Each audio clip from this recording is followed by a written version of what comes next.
Week 3 of President Trump's war with Iran. The mission still unclear, the timeline unknown. But what we do know is that more than 2,100 people have been killed since the start of this war, and that is according to the New York Times. In Lebanon, officials there said that more than 800 people have been killed, including over 100 children, and more than 2,000 have been wounded. So far, 800,000 people have been displaced in the country as a result of Israeli attacks on Lebanon. And we are learning more about the 6 U.S. service members who died last week when a refueling aircraft crashed in Iraq, a somber reminder of the human cost of this ongoing war. And yet, Donald Trump keeps insisting we have already won. We've already won in many ways, but we haven't won enough. Our military is unbelievable, the job they're doing. I would say, to put it mildly, way ahead of schedule. Operation Epic Fury. Is that a great name? Well, it's only good if you win. You know, you can only do. And we've won. Let me tell you, we've won. You know, you never like to say too early you won. We won. We won the bet. In the first hour, it was over. But we won. Most people say it's already been won. But if the war is already won, the question is, where is the deal? Trump stated that he is not ready to make a deal to end the war with Iran, despite the country's willingness to do so, because, quote, the terms aren't good enough yet. Of course, he declined to say what those terms would be. This comes as Iran continues defying U.S. threats from both the U.S. and Israel to potentially bomb its oil infrastructure unless it opens up the Strait of Hormuz and stop attacking the ships passing through.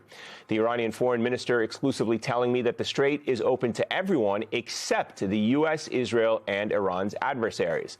But this morning, Energy Secretary Chris Wright reiterated that the strait, in fact, is not open for business. No, it is not. That's one of the objectives at the end of this conflict is to reopen the Straits of Hormuz. But no, it is since the conflict began, Iran has impeded flow through the Straits of Hormuz, and that is still the case today. Joining us now is contributing writer at The Atlantic, Arash Azizi. He's the author of What Iranians Want, Women, Life, Freedom. Also with us, Edward Fishman, director of the Center for Geoeconomic Studies at the Council on Foreign Relations. He's also the former Russia and Europe sanctions lead for the U.S. State Department. He is the author of Choke Points, American Power in the Age of Economic Warfare. It's great to have both of you with us. So let's start with this declaration that the war has been won. Give me your read of the validity of that. And more importantly, how do Iranians see these declarations that the president is making coming out here and boasting that the U.S. has won? Well, the president has never clarified his war goals, really. At the beginning, he seemed to say that he wants to change the leadership of Iran. He obviously didn't change the leadership of Iran. In fact, the supreme leader of Iran is the one guy he said he should not be the supreme leader. So that's a strange way of winning. But the more limited way, it has been, it has been said that he wants to prevent the ability of Iran to project power beyond its borders. Minutes before we got in here, there was a drone attack on Iraq. Iran today attacked Kuwait earlier, so he's obviously doing that also. So it's not clear, what kind of a victory is this. And from the Iranian perspective, from the Islamic Republic's perspective, they've clearly won in a way, because this was a war that was about changing the leadership. They killed the supreme leader. They did a lot of orderly shift of power. They've been, they quashed the protest a couple months ago. They've remained tight. The entire, leadership of the Islamic Republic remains intact and in power. So from their perspective, it looks like they're winning. And very worryingly, they're mobilizing this week, actually, their supporters on the street all over Iran. They're arming supporters, preparing for, for even sort of next possible steps of the war or unrest. So the Islamic Republic, from the Islamic Republic's perspective, it's hard to see this war as a loss so far. Eddie, we keep hearing from Republicans who have been going on shows and I think trying to send a message to the president. Hey, President, declare victory. You've already won. I don't see what else there's left for us to do here. Probably, connected to some of the anxiety they feel about the political pressure and the domestic interpretations of all this at home.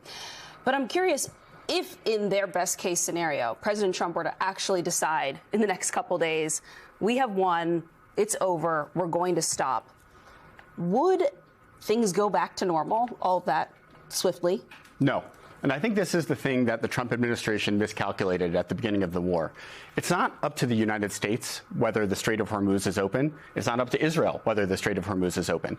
It's up to the Iranians. And the Iranians have shown that at very low cost, just by threatening to attack tankers with drones. Remember, they've not actually physically closed the Strait of Hormuz. They've not aggressively mined the Strait of Hormuz. They've just hit a couple dozen ships and tankers with drones. And that has now stopped over 100 tankers every single day from going through the strait. So they have changed the risk calculus of shipping companies around the world. And even if the United States tomorrow were to say, we are no longer fighting, it's possible that the Iranians would say, well, guess what? We're going to continue disrupting traffic through the Strait of Hormuz until you leave your bases in the Gulf, right? They may not be satisfied with the ceasefire. And I don't think that's something that the Trump administration bargained for when they started this war. Well, I mean, to that point, Donald Trump is tweeting, posting on Truth Social about how he's continuing to ask for help from other countries. I think we have one of these recent posts in which he said, we have already destroyed 100% of Iran's military capability, but it's easy for them to send a drone or two, drop a mine, or deliver a close-range missile somewhere along or in this waterway, no matter how badly defeated they are. Hopefully China, France, Japan, South Korea, the UK, blah, blah, blah, are affected by this and decide to join in. So basically he's saying that he needs other countries' help to open a strait that is already open, to protect it from a military that's already been defeated 100%. So I don't know how you square all of those circles. How do you think other countries, our allies, are interpreting everything that's going on, particularly given the mixed messages they've been getting from this administration? Well, if I were a U.S. ally right now in Europe or in South Korea or Japan, and I was hearing Trump beg me to open the Strait of Hormuz when my energy prices are spiking, I would say, are you kidding me? This is a war that the United States started. He didn't consult with the Europeans or the South Koreans or the Japanese before the war started. So, and the other thing, too, what do they get in exchange, right? Remember, these are countries that have been victimized, our own allies, by Trump's tariffs now for the past year. And so certainly if the tables were turned, there's no doubt Trump would not hesitate to say, well, what are you going to give me to actually help me, clear the Strait of Hormuz? What I will say, though, rhetoric aside, I think it's very an important point to make that even if these countries were to come to Trump's aid, which I do not believe they will, they still physically cannot open the strait. Remember, the Iranians they're not closing the strait, but with thousands of sea mines. They're just threatening tankers and ships with drones. And you cannot destroy all of their drone capacity. They've got tens of thousands of drones, and you can produce drones very easily and at very low cost. So it's really about their political will to threaten tankers. It's a decision that the Iranian leadership can make. It's really not about the use of military force. The one sort of exception I'll say, and we may get into this later, if the United States were to launch a large ground invasion of Iran, sure, then they could reopen the strait. But is that something that Trump is willing to do? Arash, I'm concerned not just about the global dynamics here, and there's a lot going on in terms of trade and the economy and the impact of all of this on top of the tariffs, but what's going on in Tehran? The people there have looked to others in the region for help in dealing with the United States. They ostensibly want regime change in their own country. It's not clear that they're going to get it. What's the mood like there, and what do you think will likely happen? Well, first of all, every day I talk to people in Tehran in one way or the other. For more than 2 weeks, internet has been shut down, but we find that it's very expensive.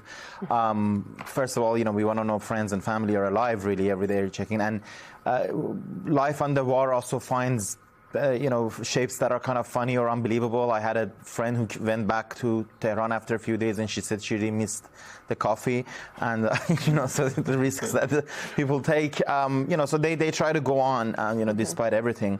But look, a lot of Iranians, I think most Iranians, certainly most Tehranis, want the regime gone. But they are not in a very favorable condition. Some of them are demoralized. They see the Islamic Republic has remained in place. I think it would have tons of problems, the Islamic Republic, if the war stops. In no way would it be, even if it tries to sell it as a victory, it will continue to have a lot of problems.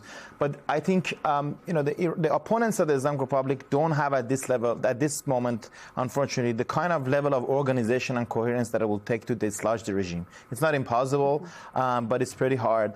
So Iranians try to survive the war, day after day. and look to a future. Those of us who are proponents of democracy will have to ask the question, how do we organize in the next round of things? But the regime has remained in place so far. Do you think then that the U.S. and Israel got bad intel about what would happen on the ground if they launched this war? Because part of the message that we got here, that the Israelis received from Bibi, was that the expectation was at some point there would be this uprising on the streets, that they would basically clear the way, clear a path, create the conditions for the Iranians to secure their own freedom there on the ground. And there are some Americans who believed that and looked forward to that and are now wondering, well, where are those protests? Where is the overthrow? Honestly, I find that very strange. You know, Iranians, like Iran experts, this community that I'm a part of also, we disagree on a lot of things. But if you brought 500 of us in a room and asked how many people would think something like that would happen, I doubt that there would be 10% in the room who said, yes, if there are attacks, there will be a national uprising that will bring the regime down. I'd never heard that, serious experts as scholars in Iran say that. So I would be very surprised if people advising the president or the Israelis actually believed something. I know that they kept saying it. And unfortunately, many people in Iran believed it. Because if Donald Trump is there and says, I'll help you to bring the regime down, and you're a 22-year-old going out to the street to protest, you think, well, he surely knows what he's talking about. But then he kind of also entirely walked back on it.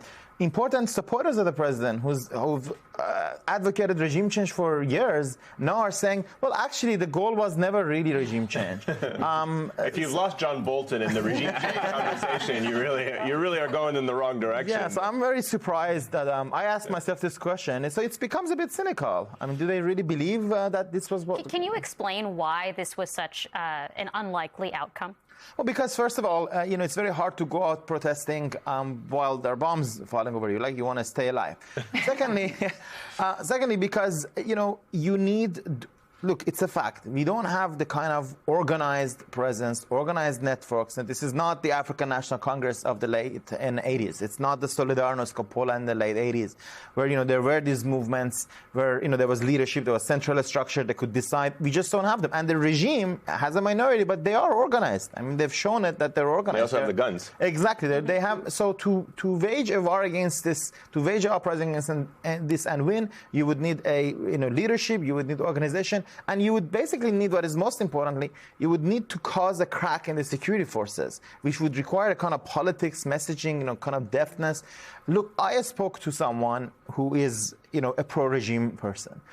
But, he would have been milder before. And what they say is that now they see, the country under attack by U.S. and Israel. They see a lot of people killed.